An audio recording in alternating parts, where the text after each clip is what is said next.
Assalamu alaikum wa rahmatullahi wa barakatuhu. Mwebale kubeeranga mutwaba enkyawulo lunaku luno olwaleero. Eno ye programu ya Daaku ku makya yenze Mpagi Farid.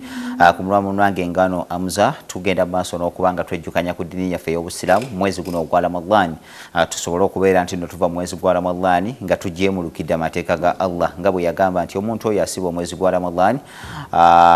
anoonyamu okutya Allah takwa. Twagisomako dda ne baseeka ab'enjawulo. Olunaku luno olwaleero nsaba shehe akubuuzeeko ate akweyanjulire musomesa gwe tuleese olwaleero naga nti agenda tusomesa ku Swalat Tarawih abasinga mugiyita Tarawih gye tugenda okusomako. Shehe mbadde nsaba obuuze kuba tulaba ate otweyanjulire. Assalamu alaikum wa rahmatullahi wa barakatuh. Abalabi baffe abalungi aba Bukedde TV tuyina oba twebaza Allah subhanahu wa ta'ala atuwadde omukisa guno okubeera nga mu kaseera kano ate tusinkanyeko nammwe okubeera nga tulina bitulina okujjukanya nammwe. Amannya agange nze Isa Muhammadi Kakembo nga ndi musomesa ku Bayibul Kaab li tahfidh al-Qur'an al-Karim ebwe bajja wali era ndi musomesa ne Kabowa Islamic Institute insha Allah tabaraka wa ta'ala. Agamba ki Hussein Bukenya Hafidh Hussein Bukenya Sheikh Muhammad Hafidh Bukenya alhamdulillah mulungi taina taabu ate Sheikh Seganga na Sheikh Seganga alhamdulillah mulungi nyota ina taabu. Okay, tuyanze ge musomesa gwe tulina olwaleero gwe tugenda okubeera nga tutambula naye Sheikh tutandikire ddala ku mwezi guno gwa Ramadhan tugutambuza nno abataasiba kati batandise okwejjuza. Tunatera okutandika ebigambo byaffe bye twayogeranga mu Ramadhan ebyamuwada ebiseera ebisinga omuntu ayinza okutamanya bukulu bwa kintu era ffe n'abo abatulaba tuyinza okubanga ensonga eno tetunnagitegeera bulungi naye Nabbi sallallahu alaihi wasallam yategeeza n'agamba nti man sama yawman fi sabilillah omuntu yenna asiba olunaku mu kkubo lya Allah tabaraka wa ta'ala ne lubanga lulongoose bulungi ba'ada Allah wajhahu 'ani nnaari 70 khalifa Allah amwesambya okuva ku muliro distance omuntu gwe yanditambulidde emyaka 7 just olunaku nga lwa sunna oba lwa faradha kati bwe lubanga lunaku lumu bwe lutyo bwe lufaananye ate ebisigadde naye ekyennaku nti ffe abali ku nsi tuyinza okuba nga tetunnabitegeera naye abaavaako edda era kyova olaba nti mubamu basalafu salih abakulembera abalongoofu omu yaloosa munne ng'ali mu ndooto n'amugamba nti nadimna ala amrin azim feno mu kabuli gye tuli twejjusa olw'ensonga nnene naalamu wala na'mal tumanyi naye tetukyasobola kukoomawo kukola ate mu abakyali ku nsi ta'maluuna wala ta'lamuun mukola naye ate temumanyi. Kati abantu abamanyi obukulu bw'olunaku olumu olwa Ramadhan ate tebakyasobola kukoomawo naye ate ffe abasobola okukola tetumanyi ilma al-yaqin butuufu bwa kugamba bwa nsonga kati omuntu yandibadde azuukuka n'amanya atannatandika kusiiba atandikirawo olwaleero oyinza okubeera nti alhamdulillah Ramadhan eno ekusanzeewo naye wama yudirika kyekikumanyisa nti ate omwaka ogujja nabo kugwo Ramadhan eno ekusangawo toyinza kakasa betwasiba nagwo omwaka ogwedde nga olwaleero tebaliwo. Sheikh tugende ku musomo gwaffe ogwaleero Swalat Tarawih oba Tarawih aslan ekigambo kino Tarawih ku mulembe gwa Nabbi sallallahu alaihi wasallam tekyakozesebwa nnyo wabula ekyali kimanyiddwa qiyamu Ramadhan oba qiyamu layl ku mulembe gwa Nabbi sallallahu alaihi wasallam naye ekigambo Tarawih kiva ku kigambo tarwiha nga kitegeeza gonza mu Luganda kwe kulinga okuwummulamu kuwummulamu era kyova olaba nti mu Luwarabu tarwiha kitegeeza jilisatu yasiira lwe lutuula olutono omuntu lwatuula lil istiraha. Kati eno salatu layl oba salatu tarawih bagituuma tarawih olw'ensonga bw'oba otunuulidde hadithi ya Aisha radhiyallahu anha ategeeza n'agamba nti ma kana rasulullahi sallallahu alaihi wasallam yazidu fi ramadan wala fi ghayrihi ala 11 raka'a. Nabbi sallallahu alaihi wasallam yalinga tayongera mu ramadan oba mu nnaku ezisigadde ala 11 raka'a. Kitegeeza nti ne mu nnaku ezisigadde nabbi eswala eno yagisaalanga ye yabeerangawo naye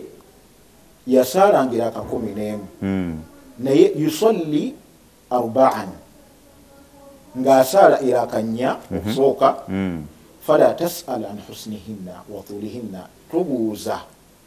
ku buwanvu bulungi bwazo era tubuuza ku buwanvu bwazo. Yasooka nga n'asaala era akanya empanvu n'awummulamu thumma oluvannyuma nadda n'asaala era akanya n'awummula ogwo gwe 8 oluvannyuma n'asaala 3. Kati ekigambo kino thumma oluvannyuma makkati g'ennya n'ennya ekyo kyekyaviirako emiswala okugiyita salatu at-tarawih kuba tugaye nti tarawih kwe kuwummula kati kyebava bagiyita salatu tarawih. Abamanyi boogerako ku buwanvu bwe yawummula oba tebabwogerako? Tewaliwo obuwanvu bwe yawulidde wabula mmwe ekigero kyemulaba kyemuyinza okubeera nga nti abantu kati bawummuddemu nemukola ki nemuddamu. Tewaliwo buwanvu bwe yawulidde wabula kisinziira ku mmwe abasaaze kiki kyemulaba. Kubanga lwaki nkubuuza seeka osanga ewamu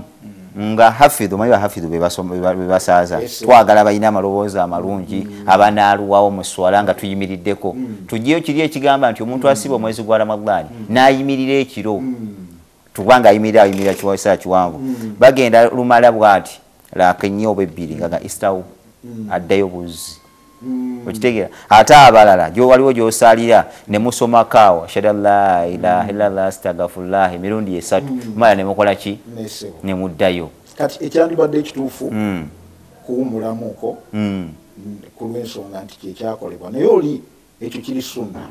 wajiri istihbab si wajibu si teeka nti abantu bateekeddwa okuwummula akabanga bwe kati oba bateekeddwa okuwummula naye kyandibadde ekirungi okutambulira ku mbeera Nabbi sallallahu alaihi wasallam oba okugyayo ekifaananyi ekirungi ekiri mu hadithi ene thumma mu Luwarabu tufiidu tarahi kitegeeza okeereyamu okwo osadde ennya zino thumma n'okeereyamu okwo kabanga n'oleetayo eki endala ennya ekyo ne kibeera bwe kityo nga salatu tarawih ekigiyisa tarawih nga kiva mu kigambo kuwummula wahiya tarwiha. Kati olw'okuwummula kuno basahaba kyebava bagiyita naye nga qiyamu ramadan linnya lyayo qiyamu layli okuyimirira kwaki kwekiro nalyo linnya lyayo. Otunnyonnyodde era akanti omubaka yasaalanga 11 awo kati waliwo ekibuuzo ffe waffe tusaala 23 ffe tuli 24 ffe tusaala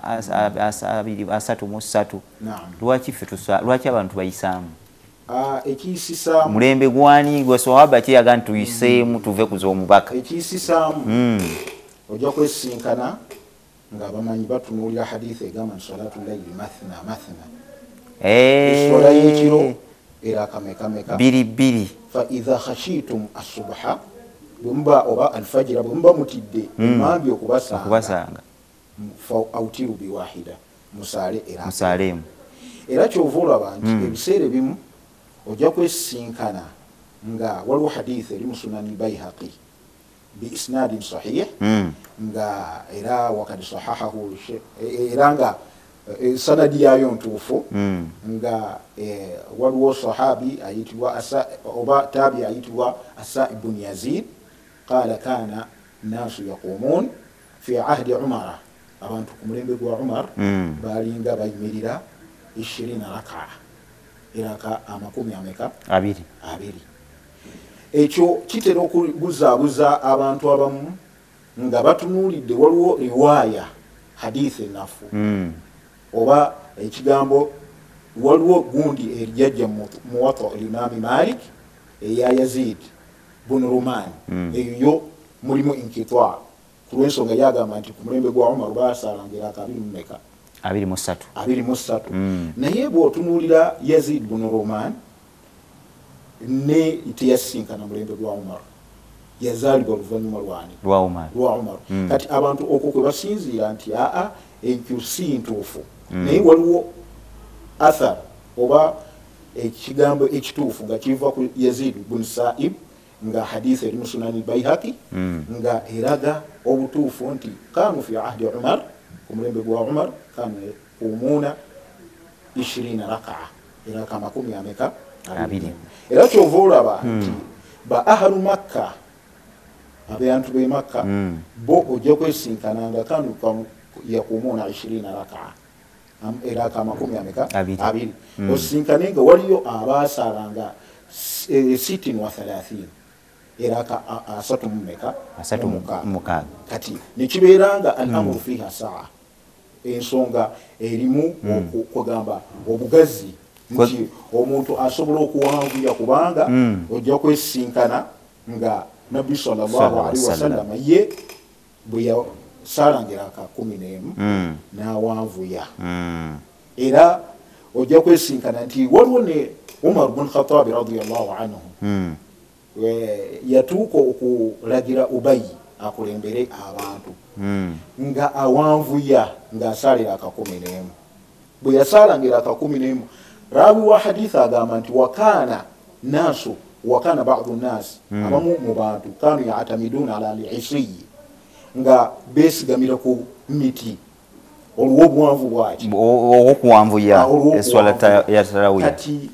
okuwanvuya ojja kwesinkana mulimu ayinza okulowooza nti okuwanvuya lyeteeka seeka katuwumulemu katono nnyo atugenda kubeera nga tukomawo naddala bagenda maaso n'okubeera nga batwala tuli kusala Tarawih aseeka akunnyonnyodde ensalo mbaka gye yasalamu ne baswaba gye basalangamu naye okusinziira nga bwe kiri maanyi go ge kakusalako gwe woowulira ng'okooye tewalya kkaka katuwumulemu tukomewo